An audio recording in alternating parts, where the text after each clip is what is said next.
Hey, what's up? Leroy from Noisegate back with another Maschine Plus video. So in our last video, we took a look at general Maschine Plus workflow, loading some sounds, creating some melodic arrangements, and programming beats. In this video, we're going to take a focused look on sampling. Sampling is a really fun technique. It's more or less just working with a piece of audio and using the tools at our disposal to slice it up, rearrange it, and create a new musical idea. Traditionally, beat makers would take samples from analog sound sources like vinyl or cassettes and record them into their sampler. But nowadays, there's plenty of places to access new and interesting samples via online sample libraries. In this video, I'm going to keep it pretty old school. Going to sample a record from a turntable, plug it directly into Maschine, chop it up, and make a beat from scratch. And along the way, I'm going to show you some of my preferred sampling techniques. Now, if you don't have a turntable or any records, don't stress, you can sample directly from your phone. I've actually done a video on this, check the link in the description. Otherwise, you could sample directly from your SD card from samples that you've imported from your computer. All right, let's get stuck into it. All right, nice. So I've got an empty project here on Maschine, and I'm going to put a record on the turntable, and I'm going to sample a track from this LP by the Four Tops. It's this last track here. Let's just take a listen to what it is. Hit sampling. Make sure the monitor is on so we can monitor the audio input. Now the DJ mixer is plugged into the output of the DJ mixer is plugged to the input of Maschine, so we can monitor directly from this turntable. Let's cue up the track. Here we go. Yeah.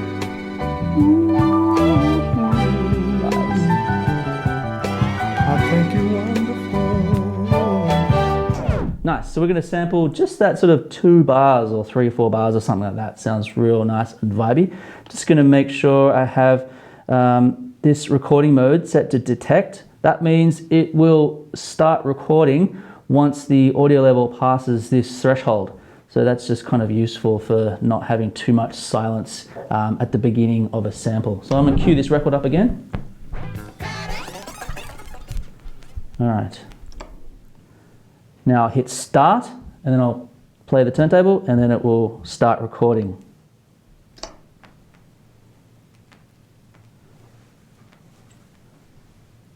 Yep, here we go.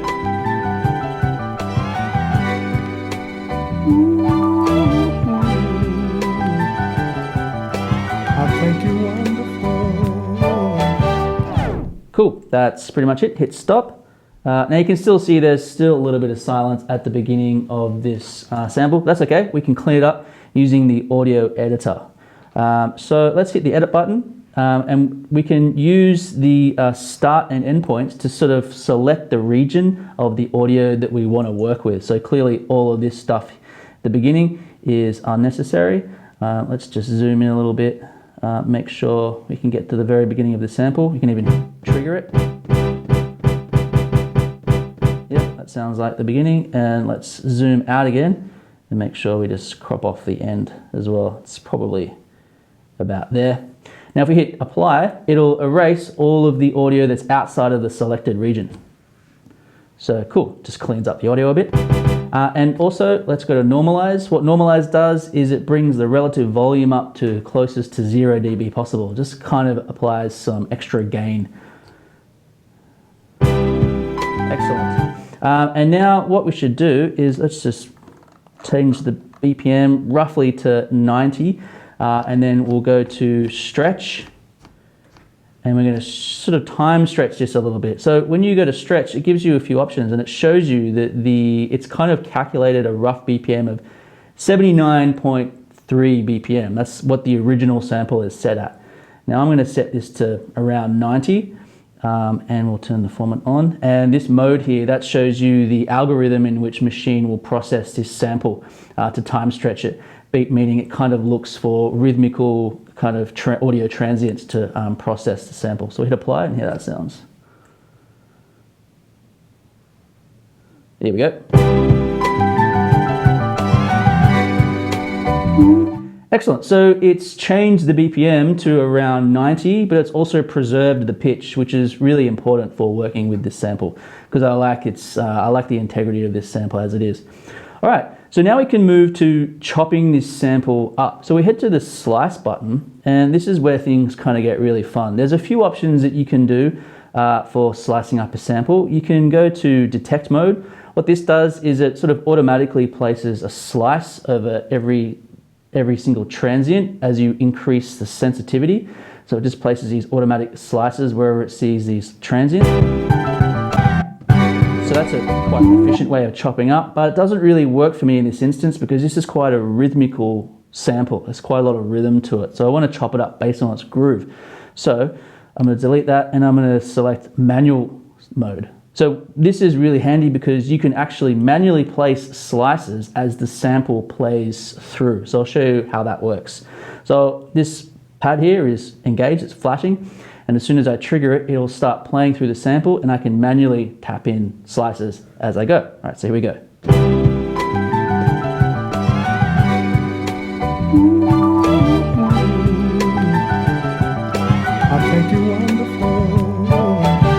Nice. So that's pretty much it.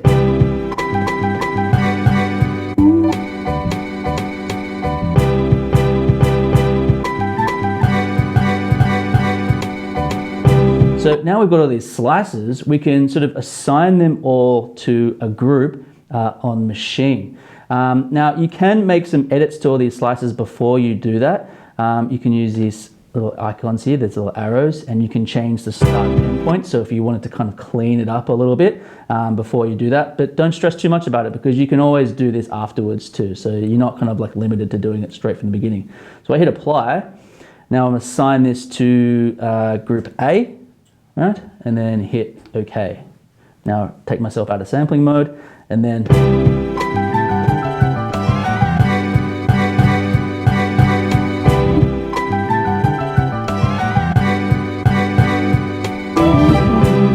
so I've got all these short little slices and I can kind of rearrange them in a new musical way. So I'll come back to these in a second. I'm gonna head to group B and load up some drums and program a quick beat to kind of, make a new sort of pattern from these samples with. So I'm gonna go to browser and look for a group of drum sounds. I'm gonna go to the Magnetic Coast expansion pack. Loads and loads of great sounds in this pack, in this extension. I'll add a little audition.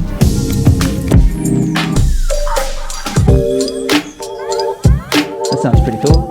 I like the sound of that snare. All right.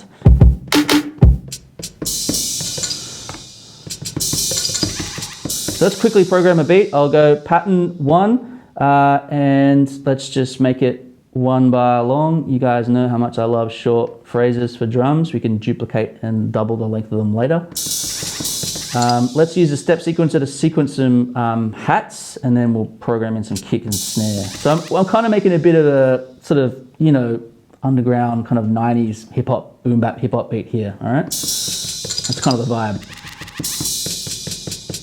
So let's step sequence those in. Oops, I'll just, I forgot to tell you, when you convert those samples to group A, it automatically creates a pattern of all those samples played back consecutively. So it's kind of like it loops it all together via these sample chops being played back. But I want to create my own pattern, so I'm going to delete this one and come back to it later. All right. Okay, some hats.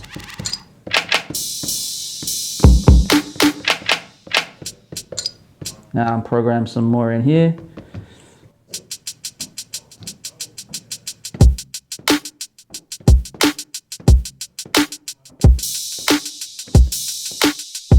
Cool, let's just lay that down.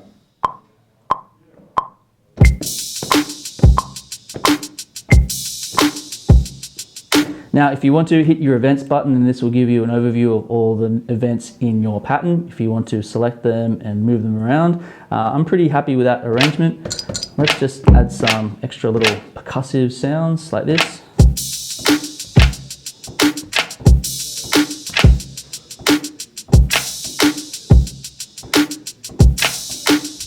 That'll do.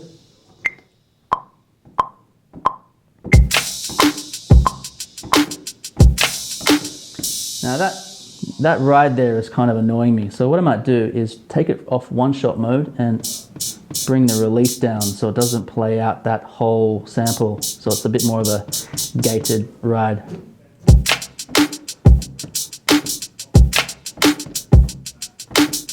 Cool, now let's go back to our samples. So group A is where all these samples are. What I'm going to do is I'm going to go to the group level and put an EQ. So I'm going to roll off a lot of the bottom end of this, sort of all these samples together, because I don't want to have too much of the bass in there, because I might program my own bass line a little later. So I'll go say around 100 hertz, and I'll just roll off 20 dB, so it's not much. Now once you've got these samples all loaded in, you've got a bunch of options in the sampler. You can change it from one shot to ADSR and sort of change the volume envelope.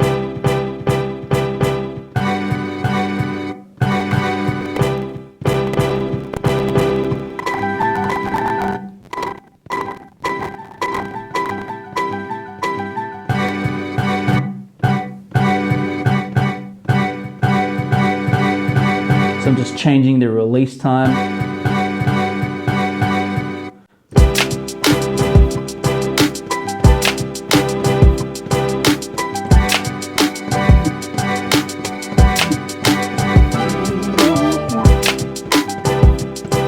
So I'm kind of play these samples in time with my beat in a new sort of musical arrangement. So I might lay that down, that's kind of cool.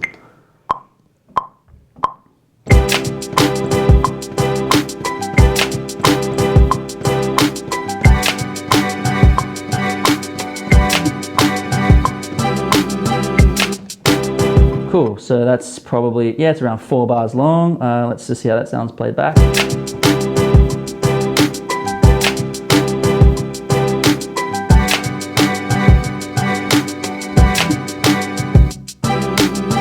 That last part didn't really work too well for me, but I like the first half, so maybe I'll just delete that and redo it again. How about that?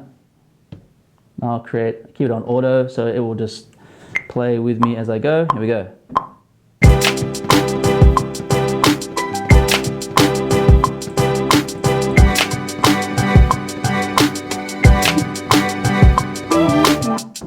Here we go.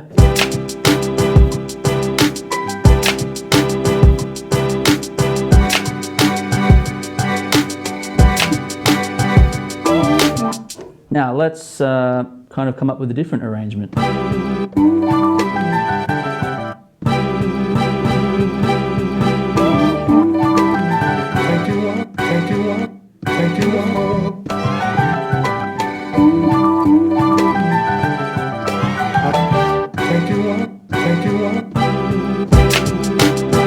Oops, I create a new pattern.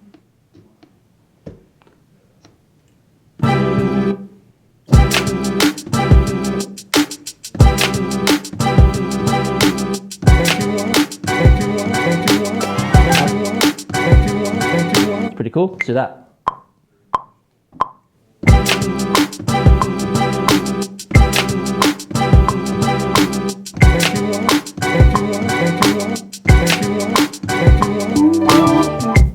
Nice. So you can see just by doing that simple manual method of slicing these samples up, you can kind of retain some of that groove and rhythm from the original sample, but literally just kind of flip it around and kind of create something new out of it.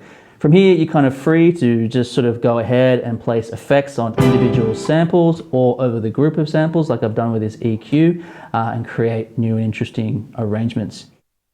There you have it. Hope this provides some insight into sampling with Maschine. Be sure to stay tuned for our next video. We're going to focus on using Maschine as a hardware sequencer for our sequencers and drum machines. So stay tuned for that. Thanks for watching, and we'll see you next time.